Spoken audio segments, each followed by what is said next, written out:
Sekarang banyak orang sholat, banyak berdoa, tapi belum terkabul. Masalahnya apa? Orang kalau sholat dia berdoa dan benar doanya, itu akan dijawab 2 kali lipat lebih cepat dibanding dengan yang doa tapi di luar sholat. Saya bocorin nih, bocor halus aja nih.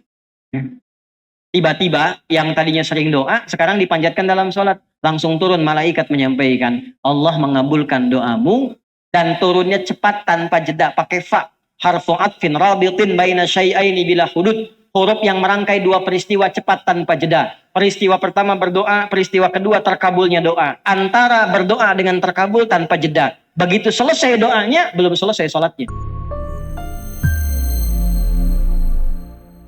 Siapa yang ingin kaya? Ya, siapa yang ingin punya mobil? Masya Allah. Siapa yang belum nikah pengen nikah? Siapa yang pengen punya keturunan? Siapa yang pengen masuk surga? Nah, intinya banyak permintaan. Permintaan itu bahasa Arabnya doa. Setiap permintaan ingin rasanya kita dikabul. Ya kan? Minta itu kepada yang punya atau yang tidak punya. Kepada yang mampu atau yang tidak mampu. Siapa yang paling mampu yang bisa kita minta? Maka diatur caranya lewat apa? Sholat. Ternyata berdoa dalam sholat itu berbeda dengan doa saat tidak sedang sholat. Orang kalau sholat dia berdoa dan benar doanya, itu akan dijawab 2 kali lipat lebih cepat dibanding dengan yang doa tapi di luar sholat. Saya bocorin nih, bocor halus aja nih. Orang yang doa dalam sholat, itu doanya akan dikabulkan 2 kali lipat lebih cepat dibandingkan orang yang doa di luar sholat. Kenal Nabi Zakaria, Bu? Ayo bilang kenal, saya pulang. Nggak kenal, saya kaget nih, malaikat yang sedang menyamar, jangan-jangan ya. Nabi Zakaria itu diuji oleh Allah dalam hidupnya, belum punya keturunan. Fisiknya sudah letih, rambutnya sudah memutih. Maaf, istrinya, maaf, divonis oleh medis menopause dan mandul. Secara medis tak mungkin punya keturunan. Secara klinis mustahil. Berdoa sering dilakukan. Di surat Maryam kan viral. Jadi kalau kita baca dari ayat 1 sampai dengan terjawab doa ayat 15, itu ada doanya. Kaf ha ya ain sad. Dzikra rahmati rabbika 'abdahu Zakaria idz nada rabbahu nidaan khafiyya. Minta sama Allah, Rabbi inni wahanal 'azmu minni washta'ala ra'su syaiba. Ya Allah, fisikku sudah letih, rambutku sudah memutih, tapi aku belum punya keturunan. Doa rajin. Tapi ketika doa itu dipanjatkan dalam sholat, dalilnya apa? Kita pakai dalil.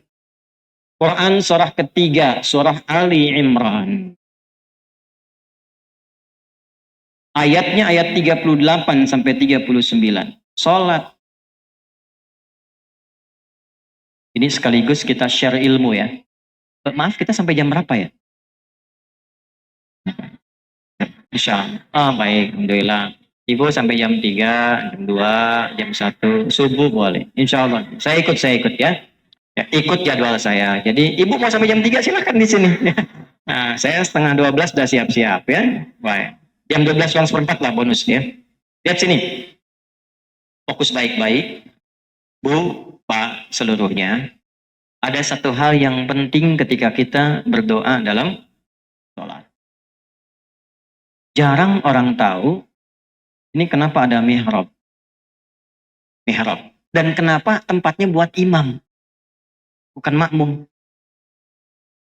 Yang di mihrab itu siapa? Imam. Makmum di luar mihrab. Karena imam itu memimpin doanya makmum. Sholat itu kan doa.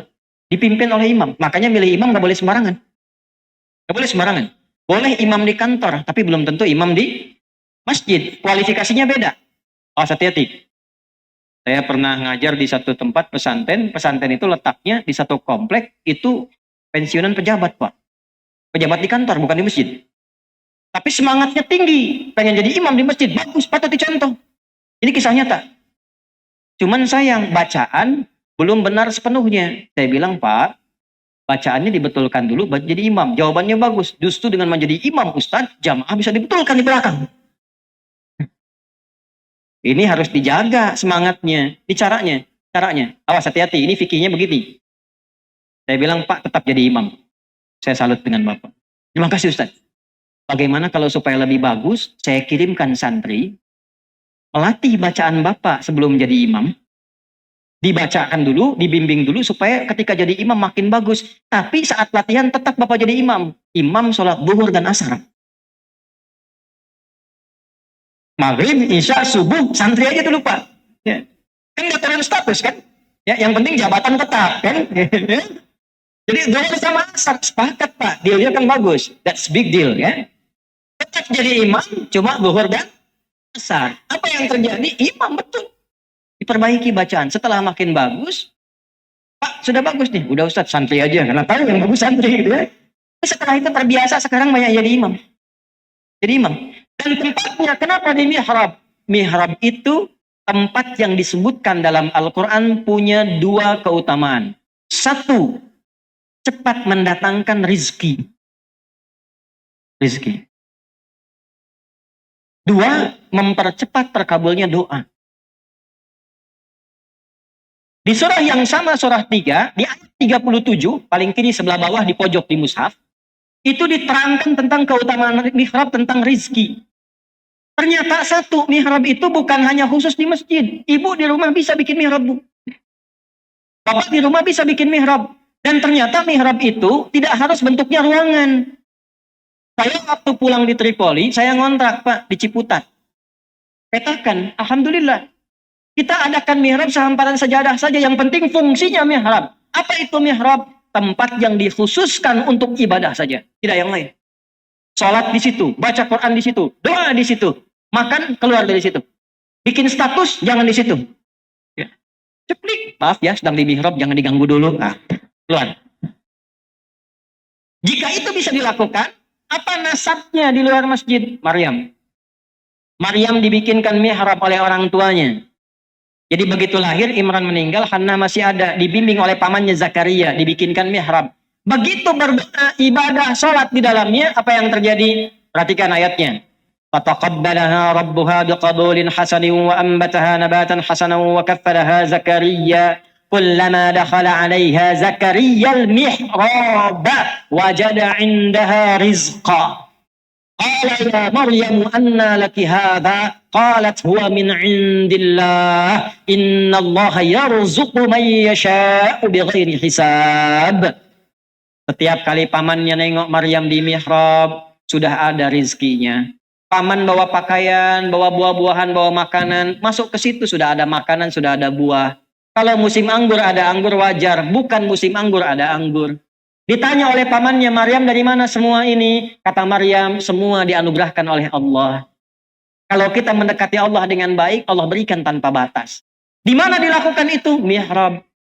Jadi kalau bapak, ibu berdoa ingin diberikan rizki yang cepat, rizki itu keturunan, rizki ketenangan, rizki materi, bikin mihrab, lakukan. Nah di mihrab itulah Nabi Zakaria sholat. Lihat, berdoa. Dalilnya kembali ke ayat 38-39. Hunalika da'a Zakaria rabbah. Qala rabbi habli min ladunka dzurriyyatan thayyibah. Innaka sami'ud du'a. Di mihrab itulah Nabi Zakaria berdoa, minta sama Allah. Perhatikan doanya. Ya Allah, semua orang mengatakan bahwa aku tidak mungkin punya keturunan. Karena itu aku meminta kepadamu yang tidak pernah punya batas dalam pemberian. Rahasia ketiga, Bu. Ketiga nih, saya udah kasih rahasia. Di sini aja nih. Tanya tadi sama jamaah Cijantung, gak dibuka kecuali di sini. Jangan dibagi-bagi ya. Apa yang ketiga? Kalau mau doa, buka awali dengan nama Allah sesuai kebutuhan kita. Tuh. Disingkat Asmaul Husna. Dalilnya apa? Quran surah 17. Ayat berapa? 110. Qulidu'allaha. Hei Adi, hei Fulan, hei Fulanah, kalau sedang punya harapan, punya keinginan, punya doa, kata Allah sebut namaku, minta. Awid Rahman, atau sebut nama kasihku Rahman. Ayyamma tad'u falahul asma'ul husna. Tapi kalau engkau punya keinginan spesifik, cari namaku yang sesuai kebutuhanmu. Rahasia Asmaul Husna itu, semua namanya Allah siapkan sesuai kebutuhan dan masalah kita. Pengen ilmu yang belajar, ya Alim. Pengen rizki, ya Razak. punya masalah, pengen kekuatan, ya sabar. Pengen dilapangkan, ya Al-Fattah. Suami keras, pengen dilembutkan, minta ya Latif. Pilih Bu, sesuai dengan harapan kita, doa kita, tidak harus semuanya. Nanti yang ibu nggak butuh dikasih. Suami sudah lembut, dibaca ya Latif, gemulai akhirnya. Pilih salah satu. Nabi Zakaria divonis tidak mungkin punya keturunan. Maka beliau minta sebut nama Allah yang punya sifat pemberian tanpa batas. Namanya Wahhab. Permintaannya hab. Qala rabbi habli min ladunka dzurriyyatan thayyibah. Ya Allah, orang mengatakan gak mungkin. Karena itu aku minta kepadamu yang tidak punya batas dalam pemberian. Kalau kepada yang maha mendengar tidak terkabulkan juga kepada siapa lagi lantas aku mesti meminta. Doa itu ternyata dipanjatkan saat sedang sholat. Tahu dari mana sedang sholat? Ayat 39-nya. Fanadatul malaikatu wa huwa qaimu yusalli fil mihrab. Annallaha yubashshiruka bi Yahya. Tiba-tiba yang tadinya sering doa sekarang dipanjatkan dalam sholat. Langsung turun malaikat menyampaikan, Allah mengabulkan doamu dan turunnya cepat tanpa jeda pakai fa. Harfu atfin rabitin baina syai'aini bila hudud. Huruf yang merangkai dua peristiwa cepat tanpa jeda. Peristiwa pertama berdoa, peristiwa kedua terkabulnya doa. Antara berdoa dengan terkabul tanpa jeda. Begitu selesai doanya, belum selesai sholatnya. Bahasa Qurannya masih berdiri, Bu. Sholatnya belum selesai. Begitu selesai doa, jawaban langsung datang. Allah kabulkan. Tuh, kalau sholatnya benar, itu enggak tunggu salam. Masih berdiri, dijawab. Nabi Zakaria sholat dulu, berdiri, minta dikabul. Umat Nabi Muhammad SAW, karena 10 kali lipat dijamin oleh Allah lewat syafaat dan kemuliaan nabinya, maka tidak tunggu sholat. Sebelum sholat, langsung Allah sampaikan mau minta apa. Nabi Zakaria sholat dulu, minta dikasih. Umat Nabi Muhammad sebelum sholat sudah ditunggu mau minta apa. Turunlah perintah. Wasta'inu bisabri Nih, saya tulis nih supaya betul-betul paham, kita mengerti. Wasta'inu. Ini saya berjuang sepenuh hati menerangkan ini, ya. Datang sendiri, berangkat sendiri, nulis sendiri, ngapus sendiri itu. Nah, kalau belum taat juga dengan cara apa lagi saya mesti berangkat. Lihat.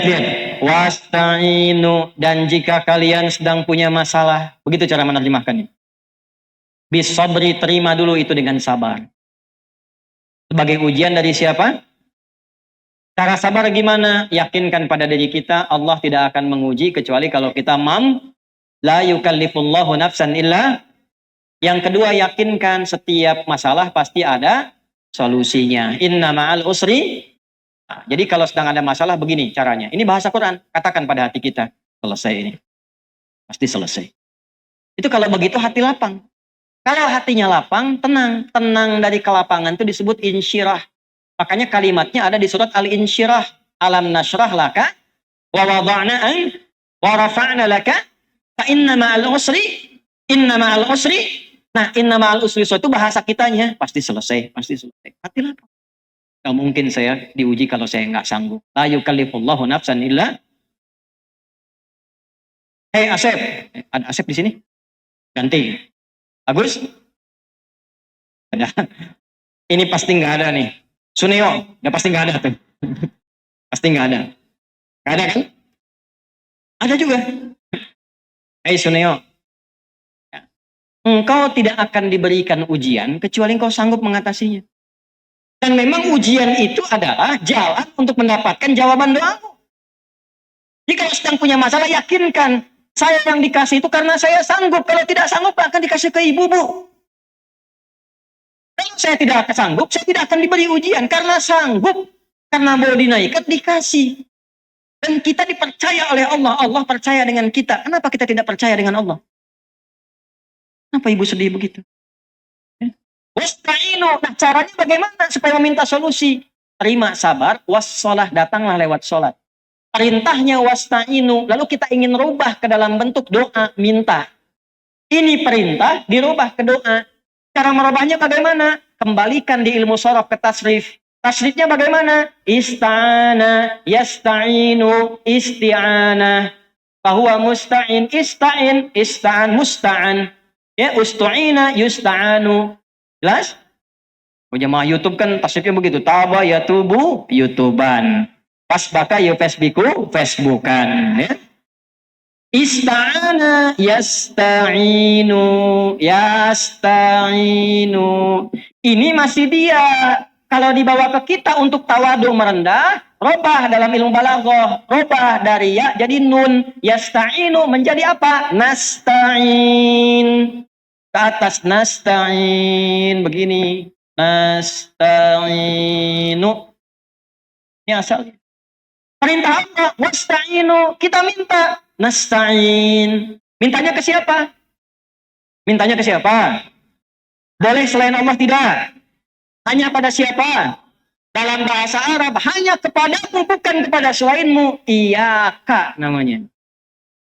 Maka sebelum nasta'in, masukkan kata iyaka. Artinya mengkhususkan, litaksis. Hanya kepadamu ya Allah, kan engkau yang perintahkan. Aku yang lakukan. Itu ke Allah. Kalau manusia kan beda. Kau yang memulai, kau yang. Nah itu gitu ya. Ini karena ke Allah, ya Allah engkau perintah aku lakukan. Engkau bilang, musta'inu, aku lakukan. Iya, kanas. Nih saya baca nih. Ibu, bapak waktu sholat ada kalimat ini enggak? Iya, kanas nasta'in. Saya tanya, itu dibaca waktu ruku atau waktu sujud? Berdiri. Bukan saat ruku, bukan saat sujud, saat berdiri. Saya tanya nih, Nabi Zakaria itu saat minta, beliau dalam keadaan apa tadi? Berdiri dalam apa? Sholat, minta dulu, berdiri dikasih. Umat Nabi Muhammad sebelum berdiri, hayya ala sholat. Ayo sholat. Kita tanya, kenapa ya Allah? Dijawab lewat suara muadzin. Muadzin itu pemanggil, dari kata azan. Azan itu jamak dari kata udhun. Udhun itu telinga. Diperdengarkan pada orang-orang yang masih punya telinga dan pendengaran. Hayya alal falah. Supaya engkau bahagia, tenang, terjawab harapanmu, kumpul semua kebahagiaan, namanya falah. Dibawa oleh kita, saat berdiri kita bacakan, ya Allah, aku menghadap sebagai hamba. Hamba bahasa Arabnya abdun. Maka Nabi dipanggil Isra Mi'raj dengan menggunakan kalimat abdun. Tadi qori kita baca surah 17 ayat 1. Subhanalladzi asra bi. Kalau ingin dijawab, maka menghamba. Nabi punya gelar Rasul. Nabi punya gelar Nabi. Tapi ketika menghadap Allah, nggak pernah dibawa-bawa tuh. Allah, saya Rasul nih, cepat kabulkan. Nggak ada. Ya Allah, saya Nabi. Masa Nabi nggak dijawab? Nggak ada. Ketika dipanggil Isra Mi'raj, merendah. Tawadhu. Abdun yang dipanggil. Kalau doa ingin dijawab, merendahlah kita. Tunduk. Di bawah itu, bagaimana wujud ekspresi ketundukannya? Sampaikan turunan katanya. Apa turunannya? Abdun dari kata abada. Tasrifnya gimana? Abada ya'budu abadan wa ibadatan fahuwa abidun wa dhaka ma'budun u'bud. Kata Allah, u'bud. Kembali ke Quran surat Thaha ayat ke-14. Siap ya Allah, kami beribadah, kami sholat. Diganti kata abada menjadi kami sholat, ibadah hanya kepadamu. Abada jadi ya'budu. Karena rendah hati, na'budu. Kepada siapa ibadahnya? Boleh kepada yang lain. Tidak, karena kita khususkan ilmu balaghah datang. Litakhsis. Datangkan kata iyaka di depannya. Iyaka na'budu. Begitu kita sholat iyaka na'budu, langsung Allah jawab. Mau minta apa? Maka kita katakan wa iyaka nas. Sekarang lihat hadis qudsinya. Kita nyambung ke hadis. Quran kan sudah, hadis belum. Saya bacakan hadis qudsinya. Qala an Abi Hurairah radhiyallahu ta'ala anhu. Anin Nabi sallallahu alaihi wasallam qala. Qala Allah azza wa jalla. Hadis riwayat sahabat Abu Hurairah. Abu Hurairah menerima dari Nabi sallallahu alaihi wasallam. Nabi mengatakan, inilah hadis qudsi. Allah berfirman, qasamtu salata baini wa baina 'abdi ala nisfaini. Aku bagi dua bagian dalam salat untukku dan untuk hambaku. Wali abdi masa'ala, kalau hambaku menunaikan kewajibannya dalam sholat benar, aku berikan apapun yang dia minta. Ntar dulu, jangan amin aja dulu, ntar dulu. Aku berikan apapun yang dia minta, kalau benar. Kalau benar. Teruskan hadisnya. Idza qala al-'abdu alhamdulillahi rabbil alamin. Kalau hambaku mulai salat dia bertakbir baca iftitah sampai Fatihah sampai kalimat alhamdulillahi rabbil alamin. Qala Allah azza wa jalla, maka Allah menjawab kalimatnya hamadani abdi, hambaku sedang memujiku. Bu, ternyata saat salat kita dijawab oleh Allah. Makanya punya sifat ihsan. Hadis Muslim nomor hadis yang ke-8. Anta'budallaha ka'annaka tarahu fa illam takun tarahu fa innahu. Kalau tak mampu melihat Allah yang mengawasi menjawab kita, rasakan diawasi. Wa idza qala al-'abdu ar-rahmanir rahim, kalau dibaca lagi ar-rahmanir rahim, perhatikan jawabannya. Asna alayya abdi, hambaku sedang menyanjungku. Wa idza qala al-'abdu maliki yaumiddin, kalau hamba membaca maliki yaumiddin, qala Allah azza wa jalla, Allah menjawab majjadani abdi, hambaku sedang mengagungkanku. Sekarang lihat, di sini intinya. Wa idza qala al-'abdu iyyaka na'budu wa iyyaka nasta'in. Kalau hambaku sampai pada kalimat ini, dia baca iyyaka na'budu wa iyyaka nasta'in, qala Allah azza wa jalla, hadza baini wa baina abdi wa li abdi ma sa'al. Inilah perjanjianku mulai berlaku sekarang. Kalau hambaku benar dari mulai wudunya, niatnya, takbirnya, sampai Al-Fatihah, sampai kalimat ini, apapun yang dia minta sekarang, aku akan kabulkan. Makanya sholatnya dibagi 5, Pak. Supaya masalah subuh sampai zuhur, selesai di zuhur. Tidak dibawa ke isya. Ada yang tidak punya masalah sekarang? Tidak, wajah kita wajah masalah semua. Saking sayangnya Allah, jangan dibawa tuh sampai ke isya. Subuh ke zuhur masalah selesai. Zuhur ke asar masalah selesai. Asar ke maghrib selesai, maghrib ke isya selesai. Isya tinggal tidur, jadi mimpinya udah enak. Rumusnya apa? Istighfar, baca ayat kursi, Al-Ikhlas, Al-Falaq, An-Nas, salat 2 rakaat, tidur, tenang tidurnya. Nyaman, selesai masalahnya. Itu rumus. Ya, nah inilah hasil yang kedua. Jadi kalau catat lagi ya, catat. Kalau benar sholatnya, untuk menjadi benar itu bagaimana caranya? Itu peristiwa Isra Mi'raj yang harus diturunkan. Sekarang banyak orang sholat, banyak berdoa, tapi belum terkabul. Masalahnya apa? Kan sholat isinya doa semua. Ini saya contoh ya. Duduk di antara 2 sujud, kan mintanya juga banyak tuh. Rabbighfirli warhamni wajburni warfa'ni warzuqni, gitu kan? Wahdini wa'afini wa 8 sendiri tuh. Kok belum terkabul? Rabbighfirli, ya Allah ampuni aku, warhamni sayangi aku, wajburni lindungi aku, warzuqni berikan rezeki kepadaku. Habis sholat minta lagi, ya Allah anugerahkan rezeki kepadaku. Malaikat tanya, tadi waktu duduk di antara 2 sujud apa? Itu warzuqni. Dulu orang baru sholat baca terkabul. Kenapa kita sekarang sampai salam belum terkabul? Kenapa orang sekarang sampai salam belum terkabul? Nah ini ada masalah nih, karena Isra Mi'rajnya banyaknya peringatan formalitas. Dapat cerita Nabi mengunjungi surga, Nabi melihat neraka, selesai pulang. Terus gimana solusinya? Gimana supaya ke surga nggak ke neraka? Solusinya gimana? Nah, itu intinya. Like and subscribe.